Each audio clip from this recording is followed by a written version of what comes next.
Hello everyone, welcome back to Triad Travelogues. I am Richard and I'm coming at you today, and it's a beautiful day, by the way, a beautiful mid-May day on the outskirts of Shanghai, China, and I want to talk to you a little bit about white privilege. Okay, I try to sort of stay away from political issues on this channel. This channel is about travel, but this really is something that's relevant, and it's something that I've thought about a lot, especially recently. Now, a lot of people throw this term around, white privilege. It's something I hear about a lot when I read the news, American news. You know, I started traveling, I want to say 4 years ago, almost 5 years ago. I left America to travel the world, and I've been in Asia pretty much the whole time. And I swear to God that while I was gone, this PC culture in America just sort of sprung up out of nowhere. I mean, it wasn't really out of nowhere. It was, I guess, it was always sort of, you know, boiling up underneath. But it really didn't explode until I was gone. And I assume that it was my absence that caused this to happen.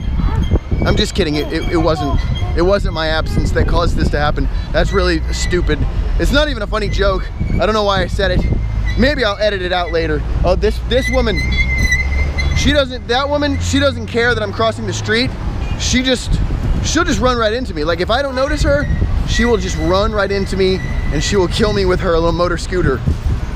Anyway, oh yeah, white privilege, that's what I was talking about. So, you know, this PC culture that has sprung up in America, and it's sort of really taken over the media, and it's sort of really just taken over American culture.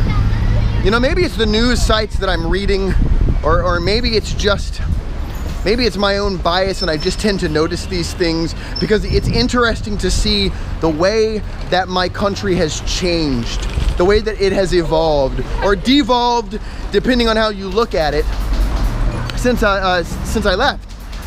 And this politically correct culture, and again, you know, I really don't want to talk about politics too much. This is a travel channel. I'm traveling. I want to make videos about traveling, and I want to talk to you, my viewers, my 43 viewers, 43. And I love every single one of you, I really do. I want to talk to you about travel, about my experiences on the road, traveling. We're going to get to that in a minute. But I just want to, you know, I really, this whole PC thing has just sort of blown up. And it's, you know, and it got Donald Trump elected. I think people are tired of, you know, the like hurt feelings and all the like, oh, you can't say things that might offend me. You know, I mean, obviously it's more complicated than that, but you know, I'm just kind of summing it up.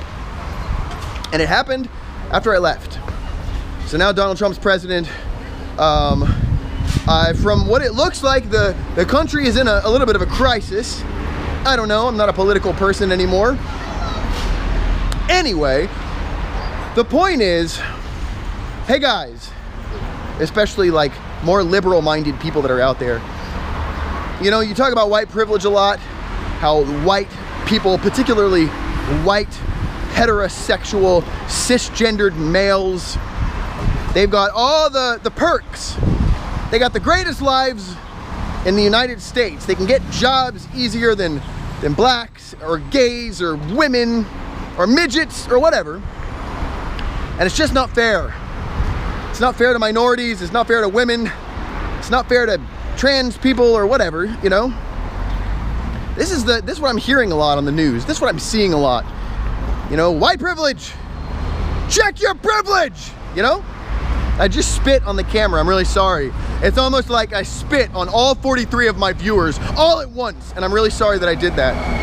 I didn't mean to do it, but I am in China, and spitting is acceptable here. I'm kind of upset because I had to pay a little bit of money for the camera. I don't want to spit all over my camera, but my viewership, that's okay. I'm just kidding, I love you guys. Anyway, so what I wanted to say, I'm sorry I'm going on a lot of tangents. I tend to do that. This is why I don't like making these walk and talk videos. I mean, I like making them, but they're really hard. They're hard for me to make because I have a difficult time staying on topic. And I feel like these are a lot better if I just do them all in one take. So if I mess up or go off on a tangent or go anywhere I'm not supposed to go, then boom, I'm like, oh, I have to start over, you know? These are raw and uncut. Anyway, I want to say to all you liberal-minded people, and you know, I'm not anti-liberal. I'm not necessarily conservative. I'm not necessarily liberal myself. I sort of just think for myself, and I have different opinions about different things, and some fall on the left and some fall on the right. So I don't care about the whole dichotomy. I don't care about the whole, you know, liberal, conservative thing. I just don't care. But I do want to say to all you people in America that think that white privilege is this big thing, come to China for real. You want to see white privilege? Like, are you a white man? You want to experience real white privilege? Come to China. Now, I want to preface what I'm about to say by saying that I don't condone these things. Like, I don't think white privilege is a good thing.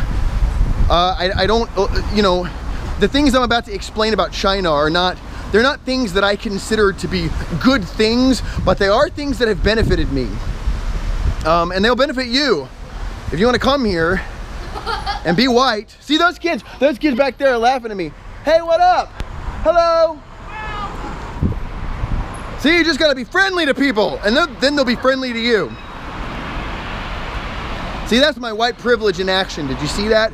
Those kids are like, look, as a white guy, you know, so they gotta like, and they're not being like vicious or malicious. They're not being mean to me. They're just curious because they don't see a lot of white dudes. Now like I said, I'm in the outskirts of Shanghai. If I was in the city, I would get a lot less looks. I mean, I also am holding a GoPro in front of my face and kind of ranting and raving, and I probably look kind of maniacal to people. So I don't know, that might be part of it. I don't know.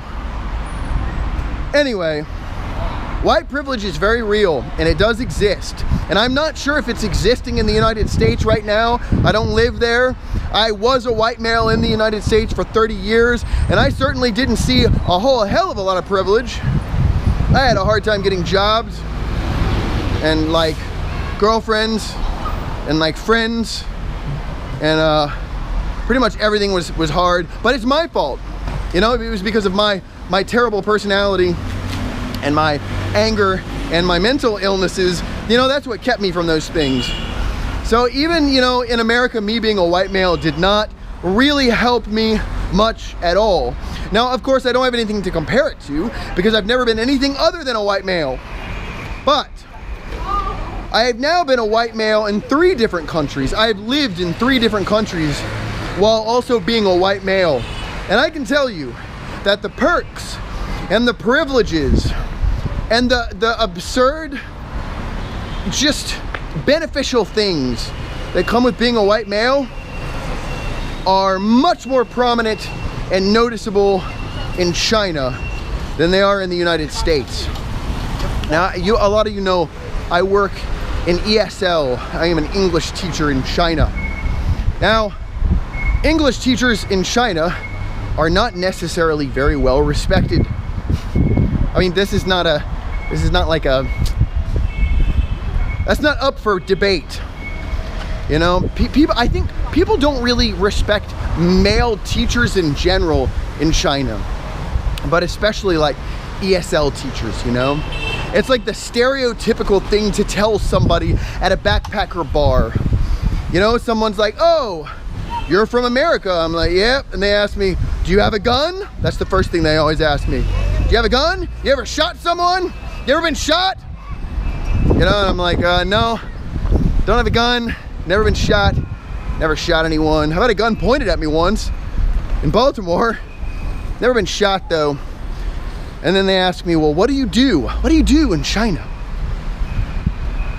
And you know, now I try and, you know, if I'm in another city, I normally just tell people I'm a writer or a filmmaker because it's less embarrassing than saying, I teach English, or I teach English.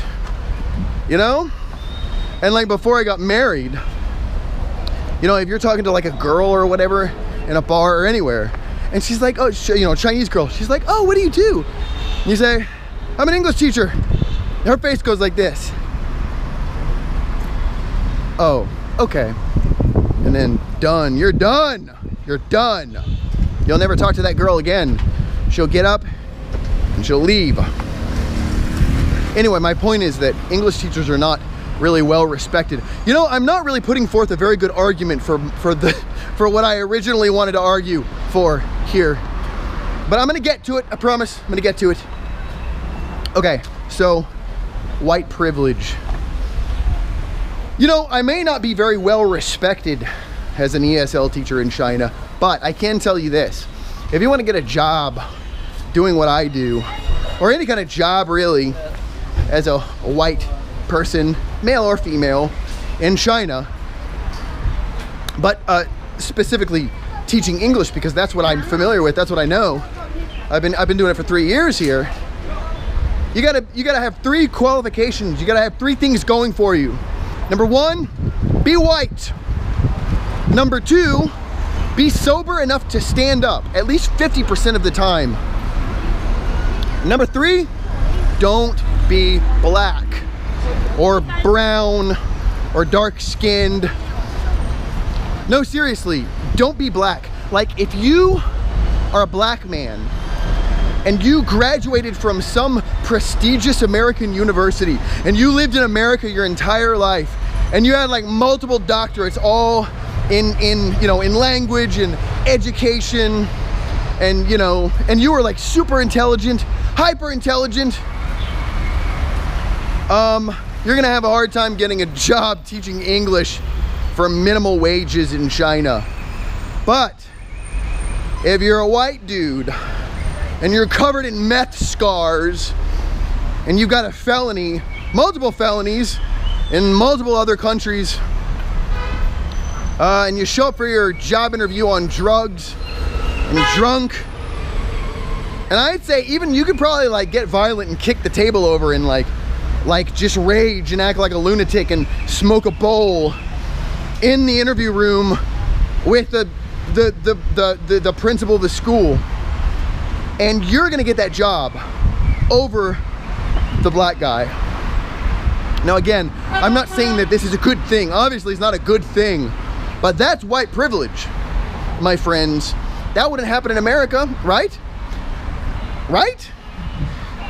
You know, like any white person can come here and get a job. Like, I know people who have gotten jobs just sitting, I swear to God, sitting at a desk in an office building and just being white. Play around on Reddit all day. You know, some company will hire you to just sit there and be like the token white dude that just sits there. And that guy or girl will get paid more than the people, the Chinese staff that the company has that are actually doing work, that are actually doing something, that actually have skills and talent and went to school and have degrees. That's white privilege. That is white privilege, you know? Uh-oh, it's windy. Wind always ruins my videos. I'm gonna come back here like a skeevy little crackhead. You see this place? Look. This is like a back alley. There's a back alley place. I can be a skeevy crackhead. I'm not a skeevy crackhead. But if I was, this back alley is where I would go to smoke crack. Anyway, like, you know, I want to go back to what I was saying before about how, you know, a lot of people really just do not like ESL teachers, but it's not something that they'll say to your face. You know, they'll pretend to have this adoration for you. And in a way, that mystery of being a white person is like this big thing. You know, people are like, oh, it's a white person. Especially in the more rural areas when they don't see a lot of white people. And I know, you know, I complain a lot about how difficult it is sometimes to be a foreigner in this country. And, you know, I have videos where I bitch about it, but it does have its advantages. You know, those people that stop and stare, and the people that are, you know, that are like, oh, mama, why again? You know, they're like, look, it's a foreigner. Those people you know, like with the kids that were yelling at me before, they're not like being mean, or they're not trying to single me out because they hate me. They're just curious, and they have this really strange idea about the West. I don't even know how to describe it. It's this sort of contradictory thing where the West is this beautiful, amazing place. Like, America is the land of opportunity, and it's great and beautiful and amazing, and everybody, you know, everybody wants to send, they all want to send their kids there, and everybody wants to go study there or go live there or like marry someone from there. But on the other hand, they have a kind of disdain for it. And those two things sort of exist simultaneously. It's like, I don't know, it's really hard to explain. I don't really understand it myself. You know, I've had conversations with people, with parents of kids that I've taught, and they'll say like, you know, oh, China's better than America, right? You know, China doesn't have guns, and like, there's no drugs in China, which that isn't true, by the way. There are drugs in China. There's just, I guess you don't see them out on the street. Oh, that thing is loud. I guess you don't see them out on the street like you do in America. They're not as prominent, you know? Oh, China's better, right? China's better, you know? And they want this affirmation from me to say, yes, I like China better than I like America. And I never say that, obviously. America's my home country. America's got its problems. But, you know, I don't hate America. I don't hate China. There are good things about both countries, and there are bad things about both countries, and that's normally what I say. And they'll say, oh, well, we think America's not safe, China's better, China's better. You know, but then when it gets around to discussing why they want their children to study English, it's always the same. Oh, we want him to go to America for graduate school, or we want him to go and get a job in America. So it's like, on one hand, there's this kind of nationalistic idea that this country, that China's the greatest country in the world, and that all other countries are inferior. But on the other hand, like, people that are from the West are sort of revered. But also, there's a disdain there. They sort of simultaneously exist. But, you know, if you wanted like superficial examples, and then they're not just superficial, but I mean examples of white privilege that you can actually watch in action, just come to China and be white in China. Or better yet, come to China and don't be white. Come to China and be black, or be like brown, and then hang out with some white people, and you tell me that white privilege in America is this really big, terrible thing, you know? And again, I'm not saying that I don't believe in white privilege, or, you know, in the States. I'm so far removed, I'm so disconnected from my home country now that I don't really have a lot of political opinions about that place anymore, right now, at this moment in time. But, man, white privilege, yeah, come to China. You want to see white privilege in action? Come to China. I think that the main issue with being white in China is not, you know, your own privilege compared to other foreigners' privilege, because the amount of foreigners that there are in China is minuscule compared to the amount of Chinese people that are in China. And so, you know, obviously there are differences between privilege in the States, where whites are predominant. I mean, you know, whites make up, you know, a large percentage of the population. In China, Chinese make up a large percentage of the population. So I understand that there are differences. Obviously there are differences, you know. I'm just saying, to put it into perspective for you, for anybody that wants to see what white privilege actually looks like in a different context, definitely come to China. You know, it's the privilege is the foreigner against the national, the person who doesn't belong in this country, or who isn't native to this country, against the person who is, the people who are. And, you know, the fact of the matter is that for a lot of jobs here, especially ESL, if you are a white person in China, and you're going up against any person who's Chinese. It doesn't matter if they're from China, or if they're from America, or if they're not even if they're just from somewhere in Asia, or they're from America and they look Asian, but they speak English that's even better than my perfectly meticulous English. The white person is going to get the job hands down over the Asian looking person or the Chinese person, or just because of the way that they look and the perception that people have of, well, the only person who can teach English successfully, American English to my kid, is a white person. Even if there's a black person that speaks perfect English that came from America, or a Chinese person that speaks perfect English that came from America, there's just this very strange perception. There's a superficiality to it that, it obviously, this is a thing that goes beyond the scope of learning.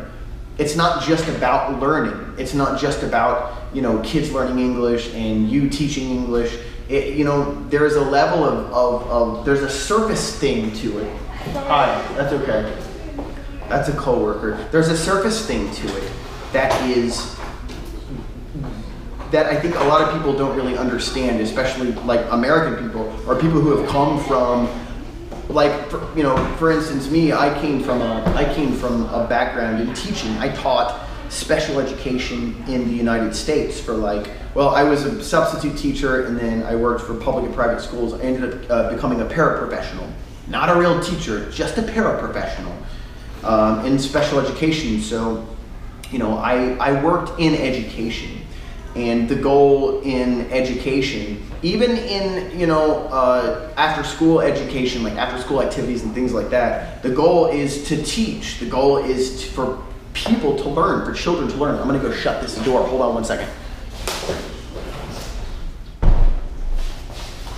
The goal is for people to learn, to teach the children. And it's the same thing here in ESL, but the difference is there is this layer of superficiality to it, and that people are very concerned about how the teacher, the person who is teaching, how they look, very concerned about their outward appearance.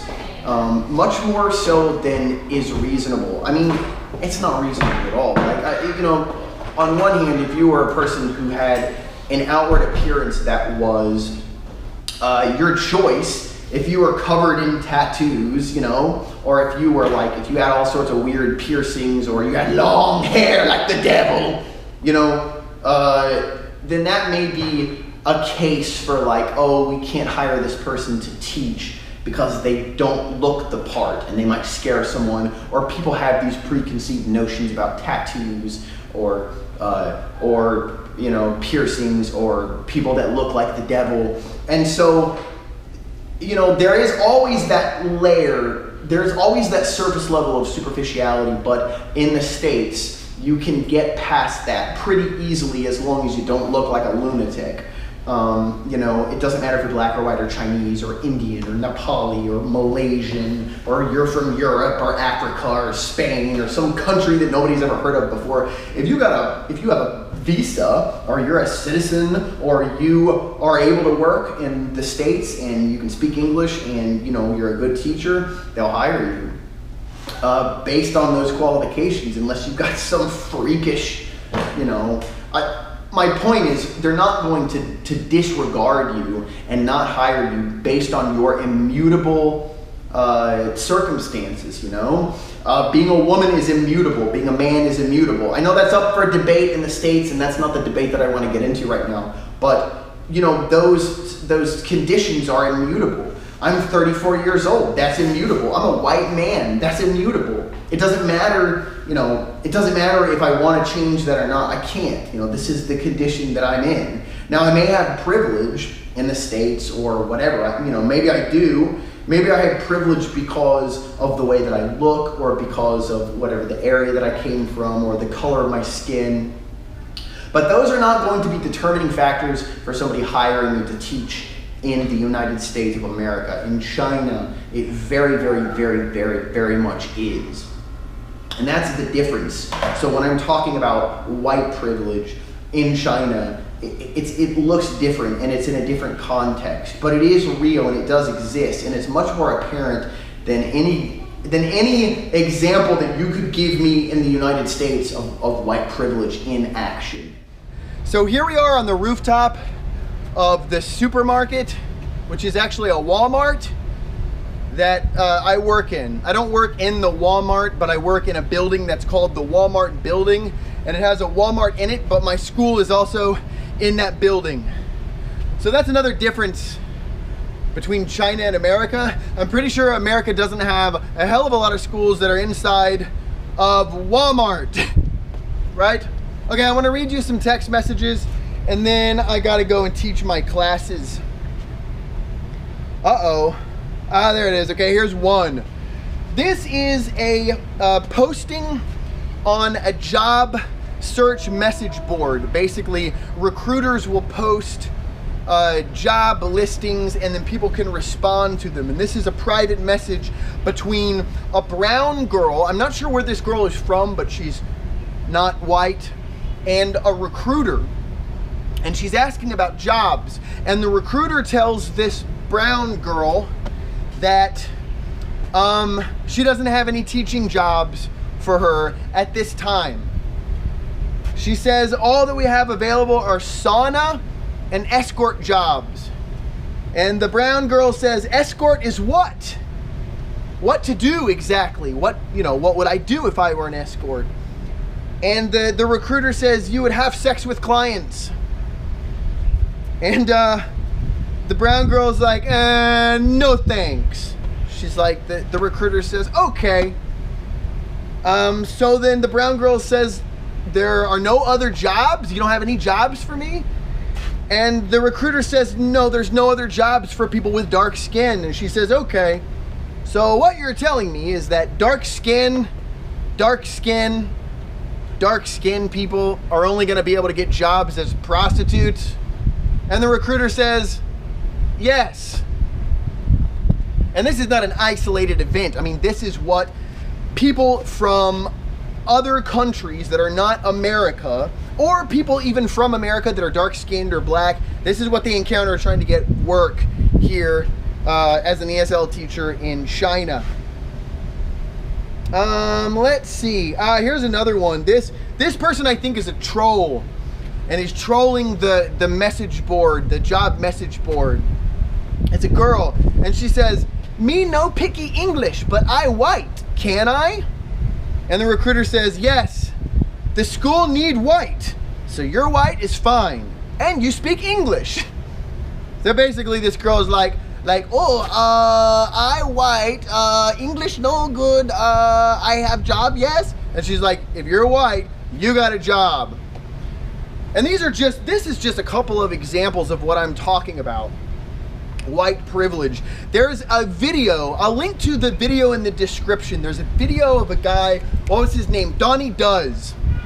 And he was in, I don't know a lot about the guy, but I know he was in China for a while and he shot a lot of videos in China. And he did a video and it was like, he wanted to show people how easy it was to get a job teaching English. And so he basically just went into a job interview and just acted like an ass. He's like, oh, I want a job, like, is that cool? You know, he basically just acted as incompetent as he possibly could, trying to get a job as an English teacher to see if she would hire him. And she did, she hired him. She's like, oh yeah, you're white, we'll hire you. And the dude pulled a beer out. He cracked open a beer and started drinking a beer. And that was okay with them. That was okay, because he was white. So anyway, this video has gone on for longer than I wanted it to. I hope I made my points well. I hope I did good. I hope my English satisfies you all. I feel like my English has gone down the drain within the last 3 or 4 years. And I know I ramble a lot and I'm really trying to curtail the rambling. I'm sorry about that. To my 43 subscribers though, you guys are awesome. If I could give each one of you kisses, I would. Maybe. Thank you for watching Triad Travelogues. If you have not subscribed to my channel, please do so now. Leave a nice comment down below. Give the video a big thumbs up. We'll see you next time.